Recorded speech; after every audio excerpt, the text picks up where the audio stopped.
38 वर्ष एक्झॅक्टची नगरपंचायत निवडणूक ही बिनविरोध झाली.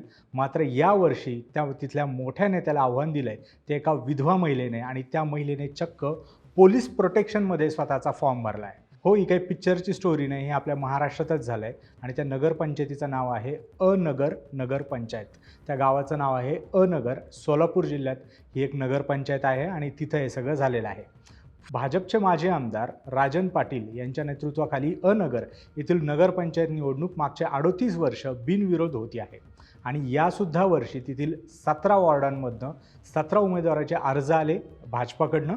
या 17 उमेदवाराच्या विरुद्ध एकसुद्धा अर्ज न आल्याने या 17 उमेदवारांची बिनविरोध निवड झालेली आहे. बिनविरोध त्यांचा विजय झालेला आहे. विजयाचा जल्लोष त्यांनी तिथं साजरा केलेला आहे. मात्र नगराध्यक्षपदाची निवडणूक अजूनसुद्धा पूर्ण झालेली नाही आहे. येथील राजन पाटील यांची सून यांना नगराध्यक्षपदाची उमेदवारी त्यांच्याकडनं देण्यात आली आणि त्यांच्या विरोधात आव्हान उभं केलं आहे ते उज्ज्वला थिटे यांनी.